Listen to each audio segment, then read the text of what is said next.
Assalamualaikum warahmatullahi wabarakatuh. Ini adalah kesinambungan penceritaan dalam video sebelum ini di mana Sultan Mahmud Shah II ditamatkan riwayatnya oleh Megat Seri Rama. Berakhirnya keturunan dari Kesultanan Melaka ini membawa perubahan politik kepada pentadbiran negeri Johor. Sebelum itu, kita layan intro dulu. Roll it.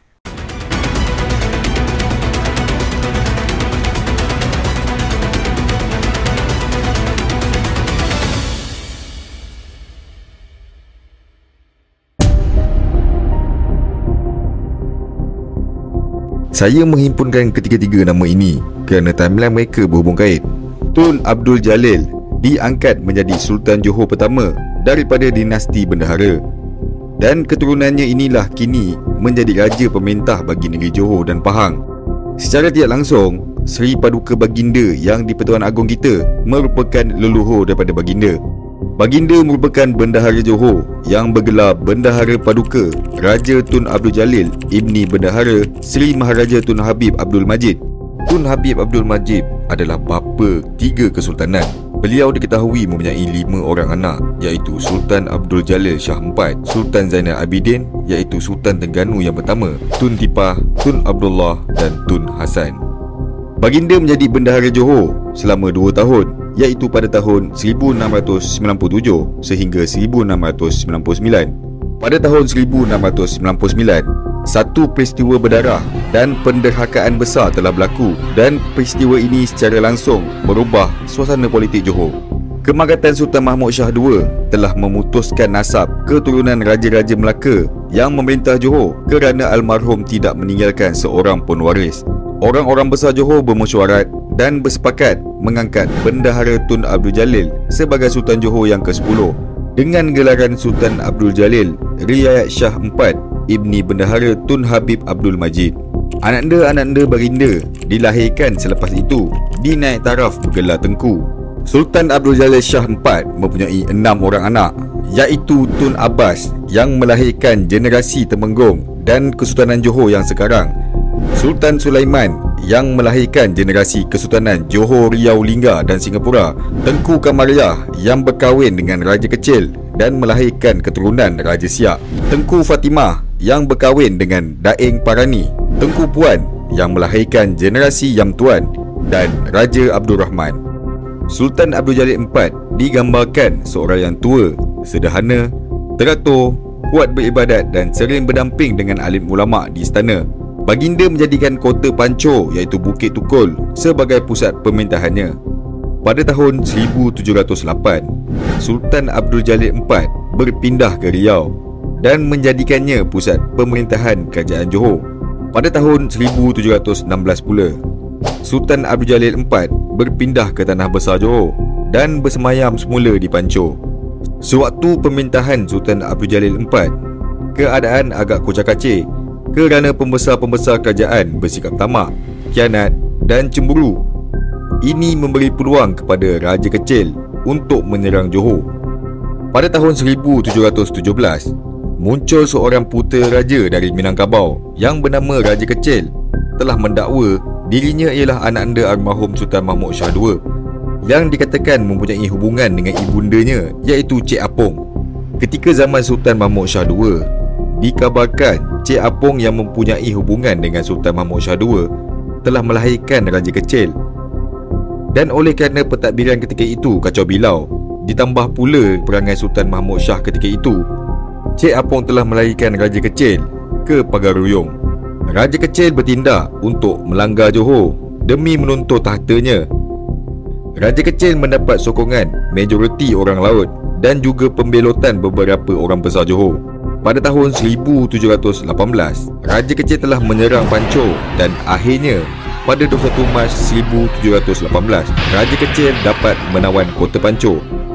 Sultan Abdul Jalil IV telah menyerah diri kepada Raja Kecil dan diampunkan. Lalu, Raja Kecil telah diangkat menjadi Sultan Johor yang ke-11 yang bergelar Sultan Abdul Jalil Rahmat Shah. Manakala Sultan Abdul Jalil IV telah dijadikan bendahara. Ketika pemerintahan Raja Kecil, suasana politik dan sosial Johor tidak begitu tenteram. Hal ini kerana rakyat berpecah kepada dua pengikut, iaitu menyebelahi bekas Sultan Johor dan menyebelahi Raja Kecil. Pada tahun 1719, Tengku Tengah telah nekat membawa lari isteri Raja Kecil, iaitu Tengku Kamariah, dari istana. Tindakannya itu menyebabkan Raja Kecil mengamuk dan menyerang keluarga Sultan Abdul Jalil IV. Sultan Abdul Jalil IV dan keluarga bertahan di Seluyut, seterusnya berundur ke Pahang dan akhirnya ke Terengganu. Manakala Raja Kecil telah pergi ke Riau dan memerintah di sana. Sultan Abdul Jalil IV telah maju ke Terengganu dan menetap di sana kira-kira setahun di bawah naungan saudara baginda, iaitu Paduka Maharaja Tun Zainal Abidin. Pada tahun 1720, Sultan Abdul Jalil IV dan keluarganya telah bergerak ke Pahang semula dan bersemayam di Kuala Pahang. Semasa di Kuala Pahang, satu angkatan perang dari Riau diketuai oleh Laksmana Nakhoda Sekam datang membawa utusan dari Raja Kecil. Tujuannya adalah untuk mempersilakan Sultan Abdul Jalil IV pulang ke Riau. Namun, jemputan itu ditolak baginda. Lalu berperanglah baginda dengan angkatan Laksmana Nakhoda Sekam. Malangnya, pihak Sultan Abdul Jalil IV kalah dan perlawanan itu terpaksalah diterima. Semasa Sultan Abdul Jalil IV dan keluarganya masuk ke dalam perahu, telah datang Mas Radin dari Riau membawa utusan dari Raja Kecil menitahkan agar Laksmana Nakhoda Sekam membunuh sahaja Sultan Abdul Jalil IV. Menjelang subuh, perahu dinaiki baginda telah dikepung para hulu balang. Sultan Abdul Jalil IV ketika itu sedang berwirid selepas selesai solat fardu subuh. Maka datang salah seorang hulu balang dengan pantas menetap baginda dengan parang. Akibat kecederaan parah dialami baginda, akhirnya Sultan Abdul Jalil IV mangkat. Jasad baginda telah dimakamkan di Teluk Kandang, iaitu Tanjung Brunei di Kuala Pahang. Kemudiannya, Sultan Abdul Jalil IV bergelar Marhum Kuala Pahang. Raja Sulaiman merupakan anak kepada Sultan Abdul Jalil Riayat Shah IV yang merupakan Raja Muda Johor ketika itu. Setelah kematian ayahandanya, iaitu Sultan Abdul Jalil Riayat Shah IV, Raja Sulaiman mengundang 5 bugis bersaudara yang diketuai oleh Daim Parani untuk ke Johor melawan ancaman Siak dan Raja Kecil. Sebelum mereka menyatakan persetujuan untuk membantu kerajaan Johor, kedua-dua belah pihak telah membuat perjanjian dan bersetuju bahawa sekiranya Johor berjaya memenangi ancaman tersebut, maka salah seorang daripada kelima-lima mereka akan dilantik sebagai Yam Tuan Muda, di mana nasihat mereka akan sentiasa diikuti oleh Sultan, dan jawatan tersebut akan kekal sehingga ke anak cucu. Setelah tentera Johor berjaya mengusir tentera Siak dan Raja Kecil dengan bantuan tentera Bugis, pimpinan kelima-lima orang putera Bugis tersebut, maka pada tahun 1722, Opu Daing Marewah telah dipilih oleh mereka menjawat jawatan sebagai Yang di-Pertuan Muda Johor yang pertama. Setelah itu, kelima-lima mereka menabalkan Raja Sulaiman sebagai Sultan Johor dengan gelaran Sultan Sulaiman Badrul Alam Shah. Setelah dihalau dari Johor pulang ke Siak, Sultan Abdul Jalil Rahmat Shah atau Raja Kecil telah melakukan perluasan wilayah. Dimulai dengan memasukkan rokan ke dalam wilayah Kesultanan Siak, kemudiannya membangunkan pertahanan armada laut di Bentan. Sultan Abdul Jalil Rahmat Shah atau Raja Kecil mangkat pada tahun 1746 dan dimakamkan di Buantan. Manakala Sultan Sulaiman Badrul Alam Shah mangkat di Riau pada Ogos 1760 dan disebut Marhum Batangan. Sultan Abdul Jalil Muazzam Shah dilantik sebagai Sultan Johor yang ke-13 pada tahun 1760 sehingga 1761, menggantikan ayahandanya yang mangkat. Tetapi Sultan Abdul Jalil Muazzam Shah yang ketika itu menetap di Kuala Selangor sedang gering. 5 bulan selepas kemangkatan ayahandanya, iaitu Sultan Sulaiman Badrul Alam Shah, tiba-tiba Sultan Abdul Jalil Muazzam Shah pula mangkat. Sultan Abdul Jalil Muazzam Shah disemayamkan di Riau berhampiran makam ayahandanya.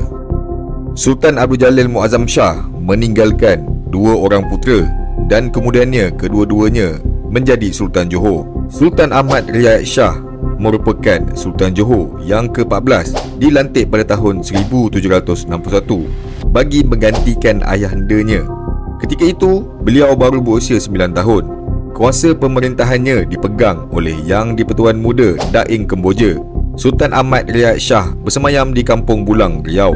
Pada tahun 1761, pegawai Belanda telah datang dari Melaka untuk menuntut wang ganti rugi perang sebagaimana yang telah dijanjikan oleh Sultan Sulaiman dahulu.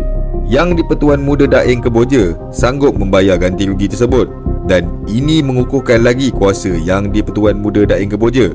Sultan Ahmad Riyad Shah mangkat di Riau dalam usia yang muda, dipercayai diracun dan disebut marhum tengah. Sultan Mahmud Shah III merupakan Sultan Johor Riau Lingga yang ke-15 yang memerintah pada tahun 1761 sehinggalah 1812.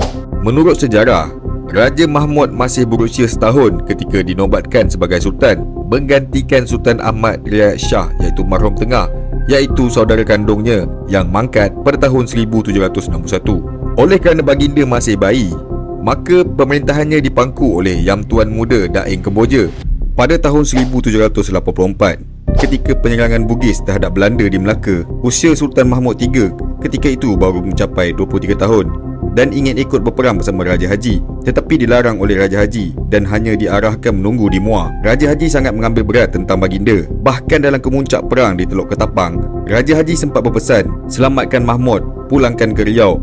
Jika terjadi pada diriku dalam perang ini, apa yang aku harapkan agar negeri ini tetap beraja Melayu."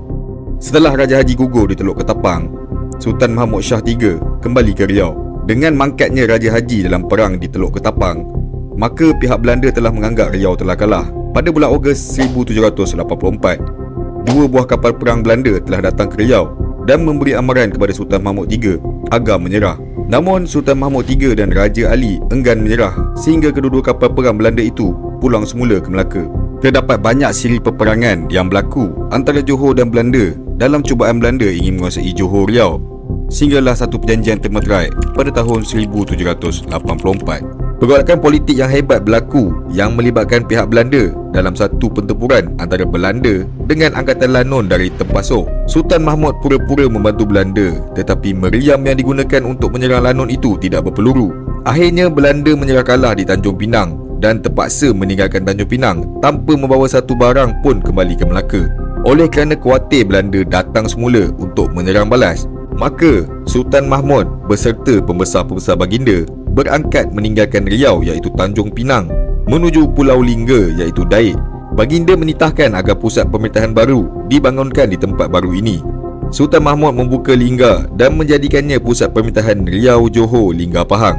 Namun akhirnya dengan campur tangan penjajah dan musuh-musuh politik dalaman, maka akhirnya pusat kesultanan di Lingga mengecil untuk hanya berkuasa di Riau Lingga sahaja di bawah naungan kuasa Belanda, manakala Johor Pahang bernaung pula di bawah kuasa Inggeris. Akibat daripada perpecahan itu juga, pentadbiran kerajaan Riau Johor Lingga dibahagi kepada 3 negeri dan diperintah oleh pemerintah yang berlainan, iaitu Singapura oleh Temenggung, Riau oleh Yang Tuan Muda dan Lingga oleh Sultan. Pada 12 Januari 1812, Sultan Mahmud III telah mangkat setelah bertahta selama 50 tahun. Sultan Mahmud III mempunyai 2 putera yang masing-masing berlainan bonda tetapi masih berketurunan Bugis, iaitu Tengku Abdul Rahman dan Tengku Husin atau Tengku Long. Di zaman mereka lah wujud perebutan kuasa kerana Sultan Mahmud Shah tidak mewariskan tahta.